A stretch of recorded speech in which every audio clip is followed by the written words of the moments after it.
Olá, pessoal, tudo bom? Gostaria de agradecer a participação e a audiência de vocês. Meu nome é Davi Graz e hoje eu vou falar sobre preparação física e prevenção de lesões, mais especificamente no voleibol, né, onde eu fui preparador físico da equipe da Sojipa, Capemisa, no ano de 2015. Então a gente vai abordar todas essas questões, desde a preparação, chegada dos atletas, a preparação semanal, volume e etc. Ok? Então eu coloquei aqui uma das coisas mais importantes. Hoje em dia está muito em moda o PowerPoint com setinhas para o centro, mas o principal aqui que vocês vão ver aí são essas 3 certificações que eu utilizei muito no trabalho, principalmente do início da temporada de avaliação, onde a gente tinha atletas onde eu não conhecia nenhuma delas, não tinha tido nenhum contato, eu tinha pouco tempo para realizar essa avaliação e o início do trabalho. Então, era 2 dias, final de semana, na segunda-feira já começava, como eu não as conhecia, não podia errar na avaliação. Então, eu utilizei um sistema de triagem, que é o FMS. Depois eu coloco o ícone ali para vocês, se quiserem pesquisar e procurar. Utilizei o NKT, que é o método NKT, veio no Brasil faz 2 anos, que é Neurokinetic Therapy, e principalmente estabilização funcional, que são estabilização segmentar, né, por segmento, então estabelecendo essa avaliação, juntando todos esses 3 métodos para ter uma melhor avaliação possível, né, e junto com o fisioterapeuta a gente ter uma linha de raciocínio de como a gente ia abordar essas atletas aí durante toda a temporada e principalmente nesse início de temporada, ok? Então, estou colocando os ícones aí para quem nunca não tem familiaridade com esses métodos aí, são métodos que, se vocês colocarem na internet, vocês vão achar. Então, existe uma empresa aqui no Rio Grande do Sul que faz cursos, a Fortes, então, se quiserem procurar, é fortes.com.br, também ela traz todos esses cursos aí para o Brasil, né, tem no Rio Grande do Sul, Rio de Janeiro, Belo Horizonte, então eu acho super interessante e legal vocês pesquisarem em relação a essas certificações aí. Só para mostrar para vocês, então, o clube que a gente se tornou sede é a Sojipa, é um clube bem tradicional aqui do Rio Grande do Sul. Então, como vocês podem ver ali, é um clube grande, assim, claro que tem toda uma estrutura, mas também tem muitas modalidades. E então esse prédio à direita ali é o ginásio, são 5 quadras, né? São 3 piscinas externas, pista de atletismo, e várias outras, tem piscinas cobertas, então é um clube de grande estrutura. Então só coloquei aqui para vocês a estrutura, o que a gente tinha à disposição, era uma sala de musculação, particularmente foi montada para a utilização nessa Superliga Feminina, com a equipe feminina, e tinha uma sala muito precária, e em função disso, da nossa chegada lá, a gente montou uma sala de musculação, isso junto com um projeto da federal que estava incentivando os clubes, né, principalmente pelo advindo da Olimpíada. Então a gente conseguiu essa verba e montou, junto com uma parcela dessa verba federal, mais com o clube, e se montou essa sala de musculação. E já existiam outras salas diversas, né, as piscinas, e a gente poderia utilizar né, ajustando com as outras modalidades, essas instalações do clube. Então, como é que se deu isso, né? A gente tinha atletas que estavam de férias, né? Tanto as atletas regionais quanto as atletas que estavam vindo de fora, então elas vinham de um período médio entre 15 e 20 dias de férias, algumas mais, outras menos. Vieram algumas atletas de São Paulo, onde o calendário é um pouquinho diferente do nosso, então se prolongaram um pouquinho mais, então 2 atletas chegaram um pouco depois, então elas tiveram um período de férias igual às outras, mas de inatividade um pouco maior, porque elas terminaram depois, tiveram as férias e aí já chegaram para um pouquinho depois da gente ter começado o trabalho. Uma foi 3 dias e outra foi 4 dias depois que a gente tinha iniciado o trabalho.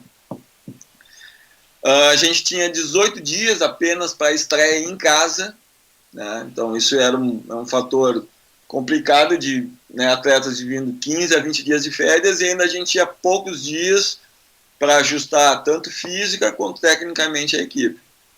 Então a gente teria um grupo muito pequeno assim de atletas de fora, que eram as atletas mais experientes, assim, que necessitariam de jogar muito mais, né, um volume de vezes, tanto em partidas quanto durante a partida em si, elas jogarem basicamente o tempo inteiro, com algumas atletas locais, né, que também não estavam acostumados a treinar em 2 turnos, que eu vou colocar para vocês aí depois. Então nós tínhamos que ajustar essas 2 modalidades entre atletas de férias, atletas com períodos de preparação diferentes e atletas que não estavam acostumados a trabalhar nesse volume que a gente iria propor e que havia necessidade para a equipe, certo? Então a proposta do clube, né, foram que as atletas teriam que jogar muito, não poderiam ter lesão e que a gente tinha que, de qualquer forma, ganhar o primeiro jogo, porque isso daria uma condição para nós, durante o campeonato, mais tranquila, né? Então, eu fiz essa brincadeira aqui, como recusar uma proposta tão tentadora, fácil, tranquila, que era de pegar atletas de férias, colocar elas num período de 18 dias em forma, elas, durante toda a temporada, não poderia se machucar, porque a gente não tinha reserva suficiente para, se alguma delas se machucasse, que tivesse o mesmo nível técnico delas, ser colocadas. Então era um grande desafio. Então a minha proposta de aceitar foi muito mais pelo desafio grande que era.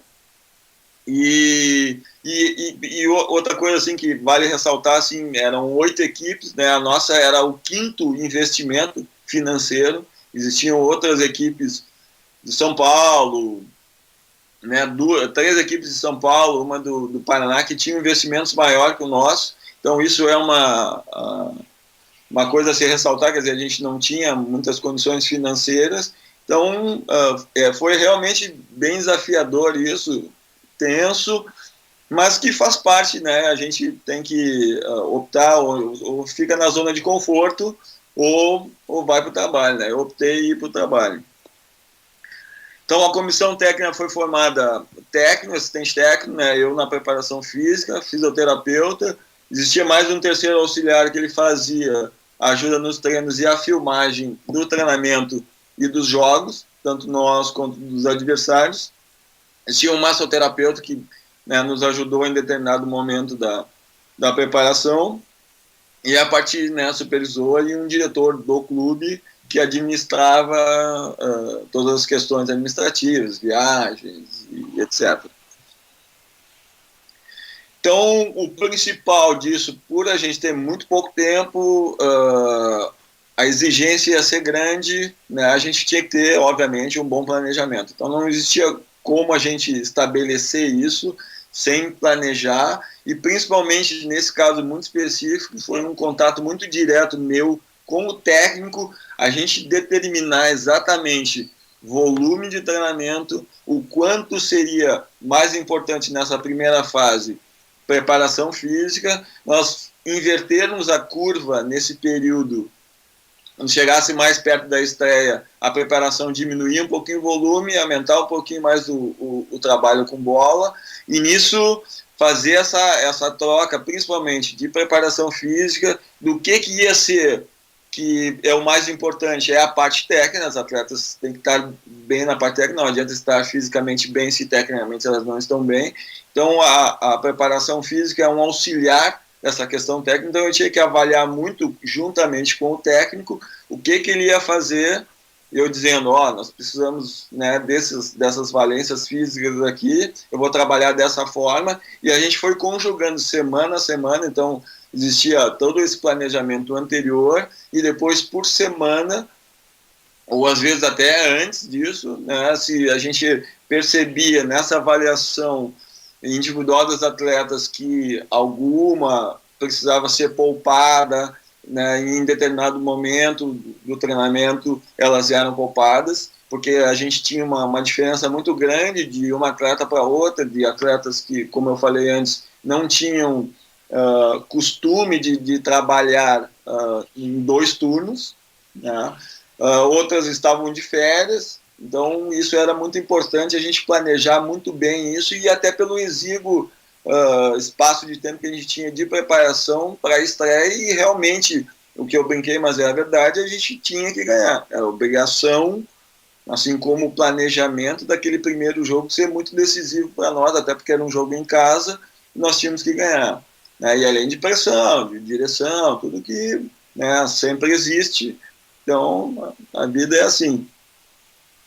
Então, como eu escrevi aqui, né, então, principalmente todas as questões de semana, de volume de treinamento, e uma das coisas que eu coloquei aqui também é importante, é esse estabelecimento, que as atletas, né, naquela foto que eu mostrei do clube, logo na entrada o clube alugou uma casa e todas as atletas estavam ali, então elas vinham a pé, então não tinha problema de trânsito, então, né, a gente não podia tolerar atraso no horário dos treinamentos, então tudo foi muito bem pensado nesse sentido, e estabelecer isso, estabelecer essas regras para esses atletas saber horário de dormir, horário de acordar, refeições, as refeições todas eram feitas no clube, entendeu? Então isso também favoreceu muito, elas tinham todas as condições, assim, dentro da nossa possibilidade, né, de estar próximo do clube, né, a alimentação ser no clube, o treinamento ser no clube, e elas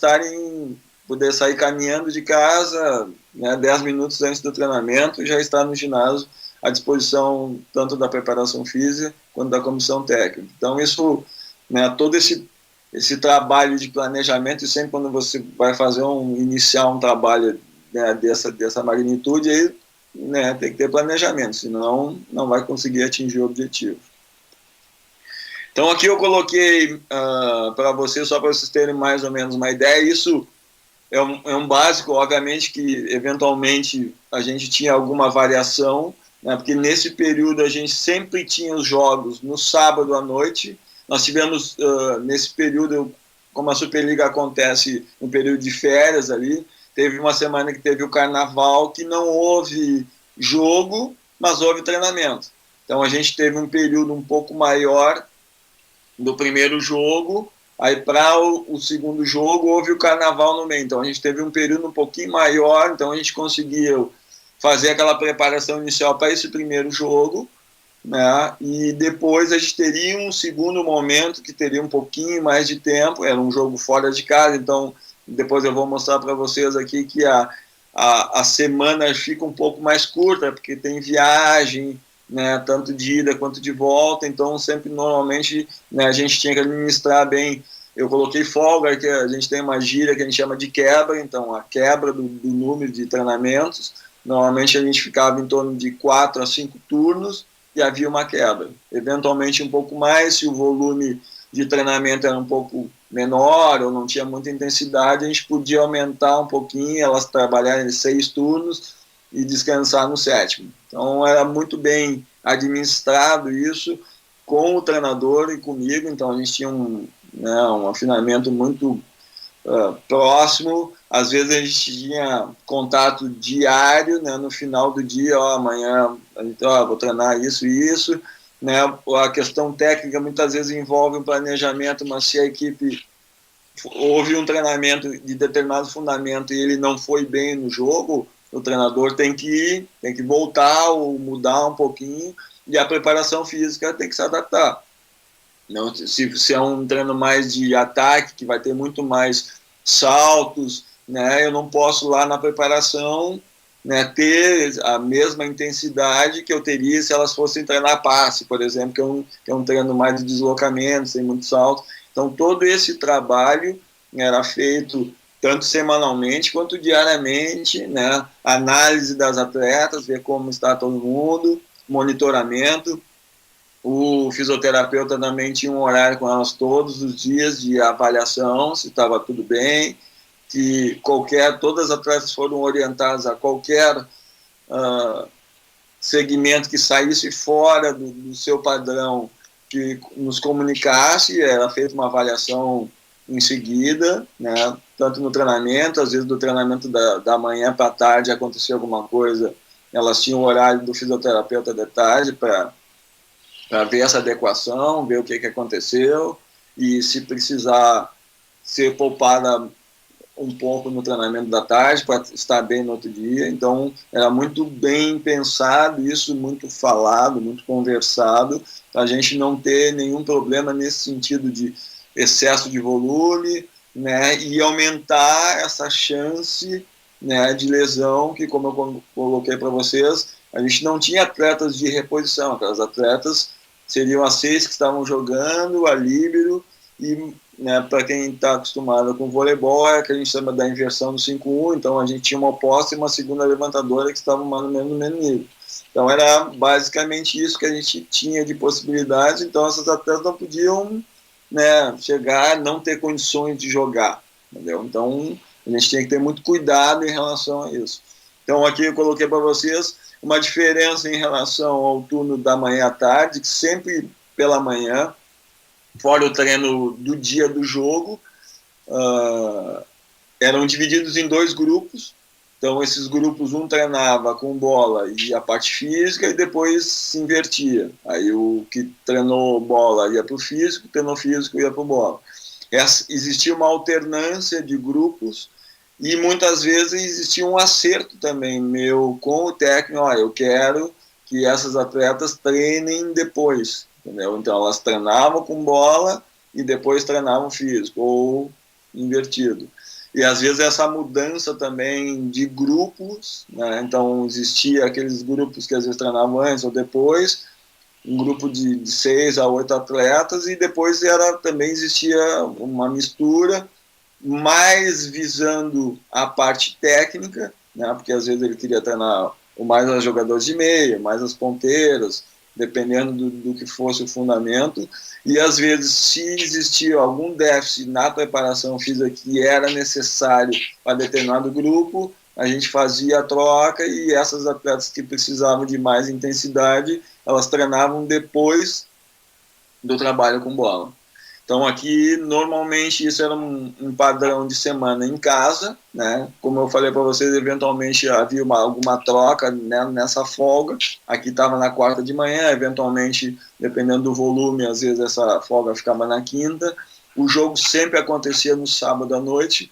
Domingo, de uma maneira geral, era sempre folga, porque era o dia que elas tinham para descansar aqui, ou se fosse um jogo fora de casa, dar volta. Então vou colocar para vocês aqui, exemplo, o jogo fora. Então já na sexta-feira de manhã sempre era o dia da viagem. Então a gente já sabia que aquele turno a gente perdia, né? Você sabe, no voleibol a gente sempre treina no dia do jogo, né? É um treino mais leve, é um treino somente com bola, mas que sempre pega um fundamento principalmente de passe e saque, até porque tu está jogando num ginásio que tu não conhece, é novo, precisa dessa adaptação, as atletas precisam de referência, então sempre a preparação física ficava só a nível de aquecimento, né, das atletas, e o jogo à noite. No domingo, né, normalmente a parte da manhã era a volta para casa, né, os voos mais longos que a gente pegou era para Minas Gerais, então era Minas Gerais, São Paulo, Paraná e Rio Grande do Sul. Então, basicamente, eram esses estados que a gente foi viajar, mas sempre bem cansativo, assim, então os atletas tinham que descansar. Normalmente, o treino da segunda, quando era viagem, era um treino um pouco mais tranquilo, até porque as atletas ainda não estavam conseguindo se recuperar o suficiente, então a gente administrava tanto na questão da bola quanto na preparação física, no treino à tarde já voltava normal. Então as divisões aconteciam sempre, né? Sempre turno da manhã 2 grupos, de tarde um grupo só.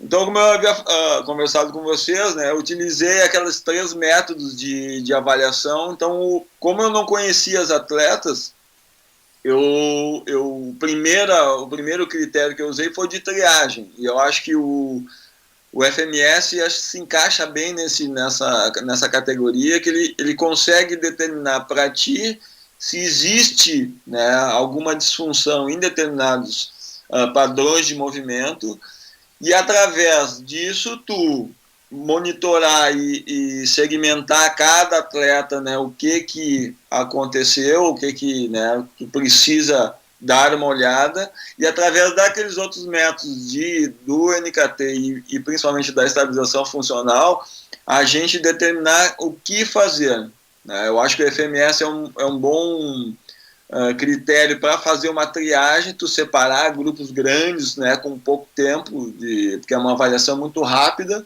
é só tu avaliou o movimento, né, tu segmenta ele por 3, 2, 1 ou 0. Entendeu? Então existe um critério de avaliação, tu anotou, pode fazer alguma anotação individual do que está acontecendo, né, falta de mobilidade, se falta de estabilidade, determinado segmento, tu anota, e depois, através de outros métodos, a gente poder avaliar um pouquinho mais específico aquele segmento que, porventura, tu analisou que está defeituoso, e tu fazer a correção.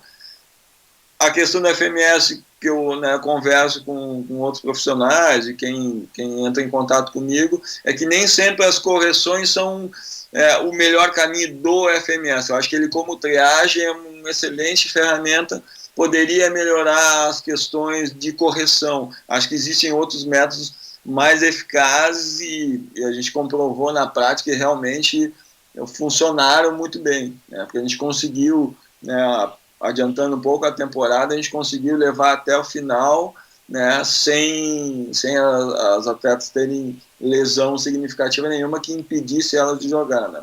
E o meu pescoço foi salvo até o final, certo? Então eu tô ali, as primeiras fotos de cima são testes do FMS que a gente até fez. Eles têm uma régua específica, mas funciona da mesma forma. Então eu escolhi 4 padrões só para vocês terem uma noção do que foi feito. Nessa foto da esquerda ali vocês vão ver, eu estou fazendo um teste muscular do abdominal. Então o NKT usa diversos testes musculares baseados no Kenda e Kenda. Então ele é um método que junta muitas ferramentas que já existem, né? E ele junta criando uma metodologia, né? E além de tudo, né, usei o MirStab. Para quem não sabe, ele é uma unidade pressórica de biofeedback, onde a gente pode tanto avaliar determinados segmentos musculares, né, e articulares, para se existe contração ou não, e se essa contração permite estabilidade dessa articulação, né? Com o principal função dele também é a própria pessoa olhar, ver o ponteiro, se tem que aumentar ou diminuir, ele ter essa percepção de dar correção, e ele olhando. Então por isso o biofeedback, porque ele vai estar olhando e vai estar se autocorrigindo. Então foi uma ferramenta eu gosto muito de utilizar, eu utilizo nos meus alunos, desculpe, meus alunos de personal, os atendimentos ou atletas que eu atendo, eu utilizo muito isso para ensinar o que ele tem que contrair, de que forma ele tem que contrair, e seguindo esses parâmetros que são dados no estabilização funcional. Então, acho que é uma excelente ferramenta, um valor relativamente acessível, não é uma ferramenta muito cara, pode levar em uma bolsa, em qualquer lugar. Então, eu acho que é bem interessante. Esse é da Niotech, também existe um site lá, vocês podem procurar, eles fazem teleentrega, eu acho, para todo o estado, todo o Brasil. Então, é uma ferramenta bem interessante. Então, e nessa avaliação, principalmente, a gente teve alguns critérios na avaliação e principalmente nessa identificação dos problemas. Além, né, dessa avaliação, a gente tinha uma questão muito fundamental, que é fazer uma anamnese com os atletas, né? Rápida, porque a gente não tinha muito tempo, mas principalmente assim. Então, uma das coisas que você sabe que uma grande chance de lesão é uma lesão pré-existente, ou seja, que já houve ou alguma ruptura de tendão, ruptura muscular, qualquer coisa nesse sentido, a gente precisa ficar um pouco mais atento, né? A gente não tinha nenhuma atleta que tinha sofrido cirurgia, né? Então, umas lesões pré-existentes aconteciam, então isso foi anotado individualmente, então cada atleta tinha uma ficha, né, de controle meu, onde eu sabia o que ela tinha acontecido com ela, qual lesão, ou quais as lesões, né, dores, atleta é muito... Ele, não, uma dorzinha, ele só realmente ele considera uma lesão aquilo que impede ele de jogar, mas muitas vezes a dor já está ali, a lesão está instalada, ele consegue jogar, mas ele está sentindo um desconforto que ele acha que está tudo tranquilo, entendeu? Então eu procurei conversar com elas, estabelecer isso para elas e dizer, olha, se tu tiver com alguma dor que chega fora do normal, que tu não é uma dor muscular, é dor articular, tu vai conversar com a gente e nós vamos avaliar. Entendeu? Às vezes o atleta fica um pouco inseguro de dizer isso, que de repente vai me tirar, eu não vou jogar, então tem que ter, né, uma conversa, né? No caso era feminino, então, né, tem que ter muito paciência de conversar, de explicar, de que não, né, muitas vezes essa confiança do preparador físico com o atleta vai dizer, não, isso aqui vai ficar entre a gente, não te preocupa, né, conversa comigo, vamos fazer esse trabalho, entendeu? Então isso foi uma coisa que rendeu muito, foi muito importante para a gente, né? E estabelecer essas questões aí de mobilidade articular e estabilidade segmentar. Então, basicamente, a gente trabalhou, né, com essas valências ali para ajustar, né, esses movimentos disfuncionais e o NKT, acho que essa é um método exatamente muito bom para isso, para ativação muscular. Então, a gente usou todos esses métodos para fazer essas correções. Então, o mais importante, talvez, de todo o trabalho, né, do que foi feito, foi essa avaliação. Tu saber da onde tu está começando e da onde tu quer chegar. Se tu não tiver uma boa avaliação, a chance de erro é muito grande, porque tu vai muito no escuro, né? E como a gente não tinha nem tempo, nem nenhuma possibilidade de haver erros, essa avaliação foi muito criteriosa, né? Eu trabalhei, chamei o fisioterapeuta para fazer essa avaliação junto comigo, ele podia opinar do que ele achava, e a gente fez um trabalho conjunto. Eu não o conhecia, a gente se conheceu lá, mas uma pessoa muito prestativa, não houve nenhum problema nós porque é preparação, sou fisioterapia, não, foi muito integrado, como com toda a comissão técnica. Então essa integração é muito importante. Se cada um puxar para um lado, sem dúvida alguma, não vão chegar a nenhum objetivo. Então eu coloquei algumas opções só, né? Por exemplo, isso são aquecimentos de treinamento, entendeu? Então sempre eu estava presente nesse momento. Então, né, a foto da esquerda e da direita são movimentos de aquecimento de pré-treino, então sempre buscando nesse aquecimento o que eu já sabia previamente que ia ser trabalhado na parte técnica. Então sempre existia eu já sabia o que elas iam fazer e já direcionava o aquecimento para esse trabalho que elas iam fazer na quadra, né? A foto de baixo é um treino de mobilidade de tornozelo. Então determinados atletas estavam fazendo porque a gente percebeu que existia restrição, né, no movimento do pé. Então, sem mobilidade, a maioria dessas atletas que estão fazendo isso tinham restrição e algum desconforto no joelho. Então, normalmente joelho, ou quadril, ou tornozelo. Entendeu? Tanto que vocês podem ver a atleta ali de trás, ela está com uma mini band ali. Ela também tinha um desconforto no joelho, mas era advindo do quadril. Então, cada uma tinha um trabalho individualizado, né, fazendo trabalhos corretivos que entravam no aquecimento, né, direcionado para a disfunção que na avaliação apareceu, junto com a anamnese que foi feita com cada uma das atletas.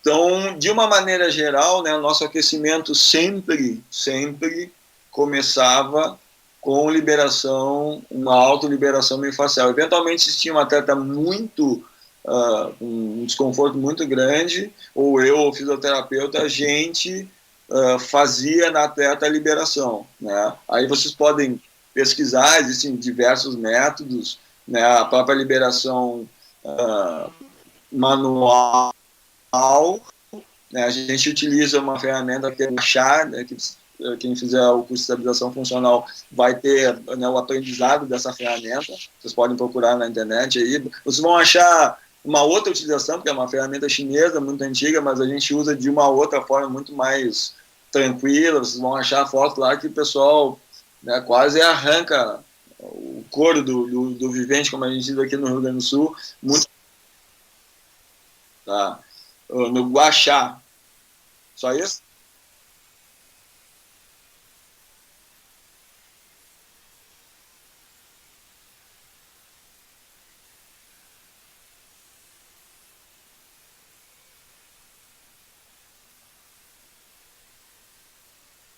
O áudio.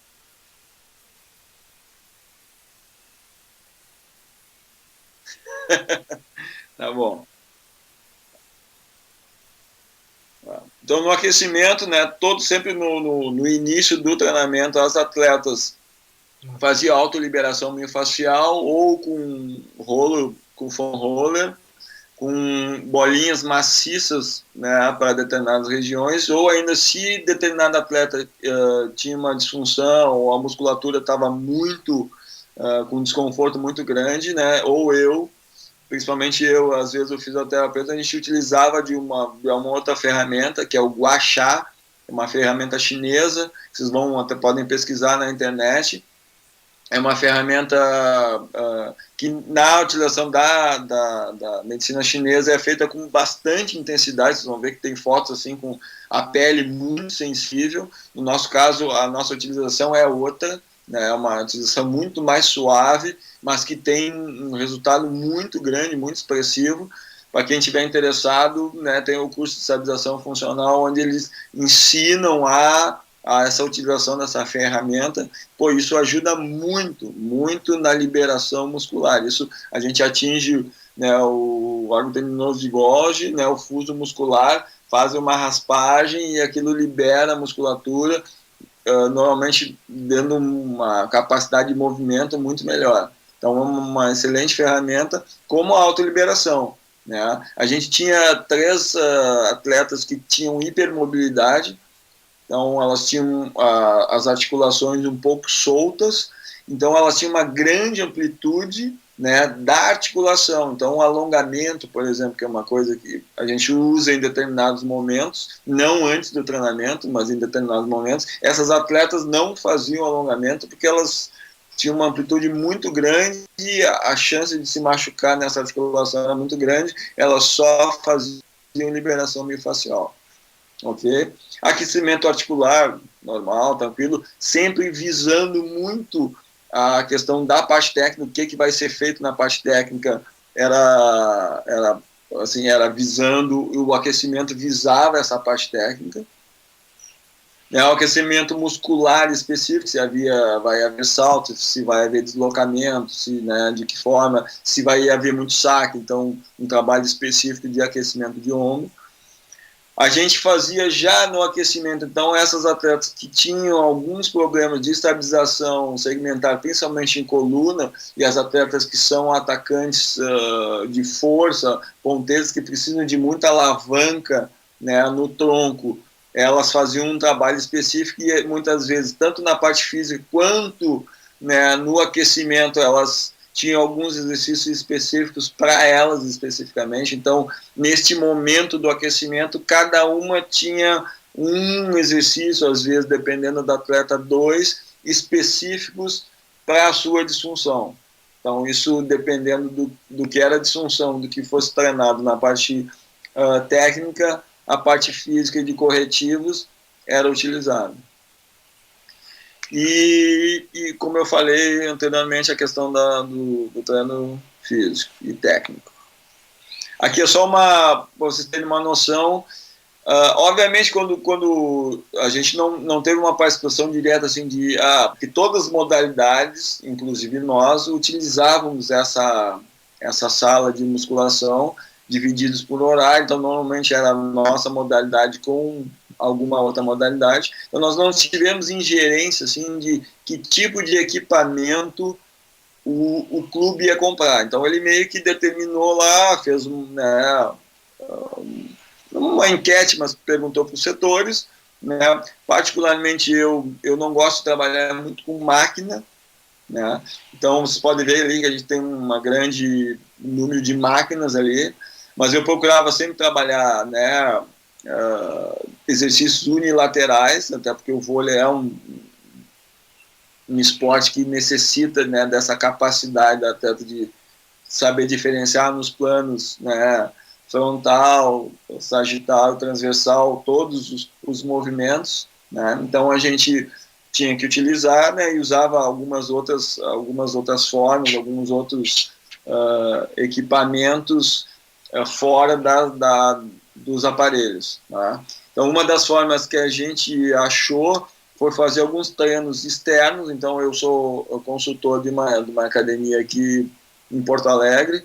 Então, eles permitiram, né, que a gente utilizasse em determinados treinos específicos a área, né, que eu montei lá de treinamento funcional, onde a gente tem nenhum aparelho, né, assim, de musculação tradicional, e sim muito peso livre. Né, eu só usei alguns exemplos ali. Essa foto da esquerda, a menina tinha dificuldade de utilização dos estabilizadores da coluna profundos, então ela está fazendo um movimento antirrotacional ali na barra antirrotacional da esquerda, sendo que era feito antes dela fazer esse trabalho, o trabalho de ativação para ela poder fazer isso. Essa menina que está deitada ali, vocês podem ver que ela está segurando um disco de estabilidade, mas na realidade ela tinha uma diferença de força entre rotações externo e interno, né, uma desproporção. Na verdade, a gente sabe que existe essa diferença, mas ela não pode ser mais do que 2:1, ela tinha essa diferença, nós estamos corrigindo isso, né.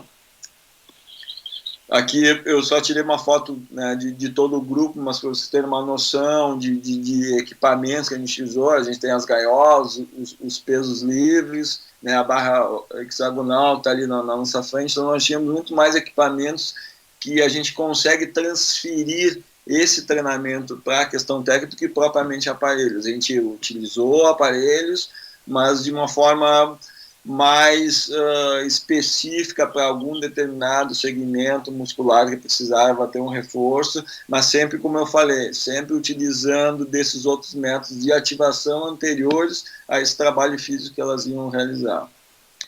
Então aqui o que a gente ia conversado com vocês, eu sempre, toda sessão de treinamento, eu reunia os atletas, explicava, né, o que a gente ia fazer, de que forma ia fazer, né, do que era o objetivo daquele treinamento.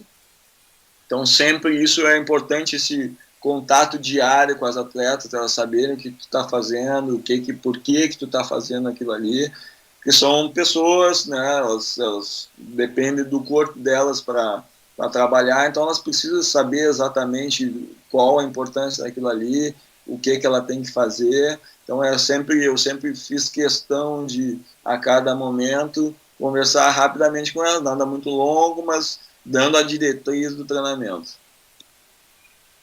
Aqui eu coloquei para vocês aqui já um ambiente de jogo, certo? Então aqui com placa, com, né, já preparados. Vamos ver aqui no cantinho, ele já tem o árbitro. Então esse controle, né, esse trabalho aqui, a gente tem muito cronometrado o tempo que a gente tem dentro da quadra. Então a gente pode chegar um pouco antes, mas o aquecimento de jogo não pode ser uma coisa longa para que elas cheguem a cansar, mas ela tem que ser um aquecimento extremamente efetivo. Nessa época, como era uma época de verão aqui em Porto Alegre, a temperatura era muito quente, então a gente também tinha que dosar bastante, né, o quanto ia dar de aquecimento, e a gente foi chegando num padrão exato. Então a gente tinha muito, você pode ver que eu estou de cabeça baixa ali, eu estou controlando o tempo exato, né, que a gente tinha, que era mais variável entre 10 e 12 minutos, dependendo da temperatura ambiente. Então a gente controlava muito certeiramente o que ia fazer, como ia fazer, para, né, elas já faziam antes de entrar na quadra a liberação miofascial. Então, a gente tinha alguns rolinhos de foam roller, elas faziam esse trabalho, né, numa sala que a gente tinha embaixo da arquibancada lá. Então elas já entravam na quadra já para o aquecimento articular. Certo? Aqui só para você terem uma noção de todas as equipes, né, aí já tem diretores, tudo, mas na verdade, assim, no dia a dia, é aquela comissão técnica que eu falei, que é técnico, assistente técnico, filmagem, eu na preparação física e fisioterapeuta. Então, na verdade, nós 5 ali que realmente estavam no dia a dia das atletas. Aqui é uma sessão da estreia, né, como eu coloquei para vocês, que era um jogo extremamente importante para nós. Nós conseguimos ganhar e a dificuldade, principalmente, não era só de jogar, mas principalmente da minha parte, é que não fosse um jogo de 5 sets. Né? Foi um jogo de 4 sets, onde algumas atletas realmente, pelo tempo exíguo ali, até o terceiro set estavam bem, aquelas que tiveram mais exigência, por exemplo, a jogadora oposta, ela terminou bem cansada do jogo, mas o mais importante, ela terminou na sua efetividade, ela conseguiu terminar o jogo fisicamente cansada, mas rendendo bem. Entendeu? Então isso foi uma coisa muito importante para nós, foi o que determinou assim da gente a gente teve altos e baixos no treinamento, mais na parte técnica, mas a questão física, assim, a gente conseguiu manter de uma forma geral uma constância muito boa, né? Tanto jogos aqui quanto em casa, mas obviamente todo o trabalho, né, com diretores, tudo, né, interessa, torcida, tem que ter vitória. Então, a gente conseguindo ganhar em casa, isso foi uma coisa importante. Houve um crescimento muito grande assim, do número de torcedores até o final. Então, foi muito legal. Então, foi muito importante para nós. E para mim também, que era né, a prova de fogo ali, que essas jogadores conseguiriam, né? Talvez se tivesse sido 3-2 ia ser bem complicado, mas deu tudo certo. E aqui, né, o mais importante, né, que foi que a gente conseguiu ir, né, sendo a quinta equipe de investimento, e a gente conseguiu ser vice-campeão. A gente perdeu para uma equipe que só o salário de uma jogadora era basicamente quase toda a nossa grana da temporada. Só uma jogadora da equipe que jogou com a gente. Então era uma diferença muito grande, realmente. Então, assim, a gente sabia que na final seria muito difícil, mas mesmo assim a gente eliminou outras 3 equipes que tinham um investimento muito maior e com muito mais condições técnicas, né, e a gente conseguiu ir à final, né, tá ali o troféu, tá aqui toda a comissão técnica. Então foi um trabalho assim que a gente conseguiu, acho, muito pela integração da equipe, né, tanto a parte técnica quanto a parte física, e eu acho que isso é fundamental em qualquer trabalho. Né? Como eu falei no início, né, o que eu deixo de pensamento para vocês, nunca fique na sua zona de conforto. Eu podia ter ficado, eu tinha salário bom, trabalhos efetivos, consagrados, tranquilo, não precisava ter entrado, né? Eu podia ter dado certo, podia não ter dado certo, né? Mas eu confiei no meu trabalho e, na verdade, eu fui chamado muito mais por essa questão das lesões. A gente tinha um grupo pequeno, não podia se lesionar, porque preparação física, né? Existem excelentes profissionais aí que, né, sem dúvida nenhuma, deixariam também a equipe na preparação física muito bem.